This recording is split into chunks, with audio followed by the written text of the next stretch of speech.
ચોકડો ઉપર જવાય.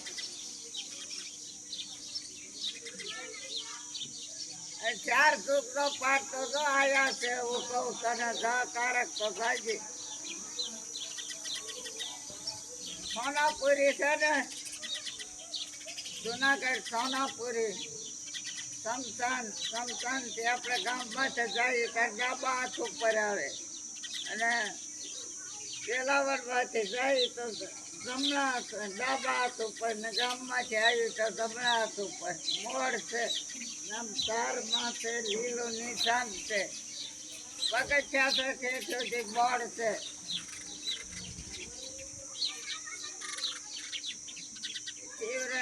ગરુદસ ભગવાન પેલા બાપાની સવારે ત્યાંથી ઉતરતી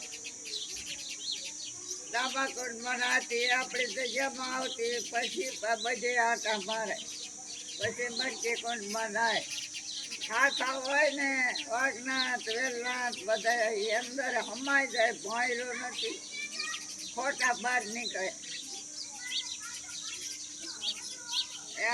ઈંદર એ દોડું બાંધે રસ્તું 52 કજરી ધજા બાલપા સાધુ બે બેઠા હોય. ઈંદરી જાય બધે ફેરવે.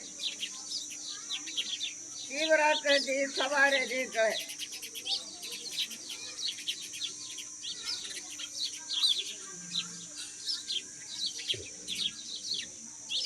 ચાર સુખનો પાઠ છે ને, કવદીપ બેઠા નથી. આમ તાર માથે છે, પગથિયા ઠેઠું છે, મકાન છે, એ છે મંડપ. આટો ફરવાનો, પછી દાદરો છે લાકડાનો, માથે ચડવાનું. જો અત્યારે માટીના થઈ ગયા ચારે પાઠ. પેલો પાઠ શેનો કર્યો?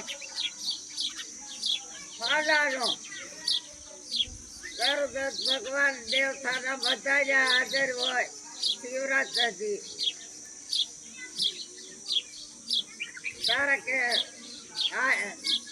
ગજરાદાનો એટલે હાથીની પરસાદી કરી. બધા જમ્યા, આરત કર્યો, હાથી ઊભો થયો. પછી બીજો રૂપાનો માંડ્યો. તે બધા શાની પરસાદી કરશું કે ગવોતરી ગઈ ગાયની. એ બધા જમ્યા અને આરત કર્યો, ગાય ઊભી થઈ. પછી ચોથો પિત્તળનો માંડ્યો કે હવે શાની પરસાદી કરશું ગરુદત્ત ભગવાન નથી. તારે કે એટલે ઘોડાની પરસાદી બધા જમ્યા અને આરત કર્યો, ઘોડો ઊભો થયો.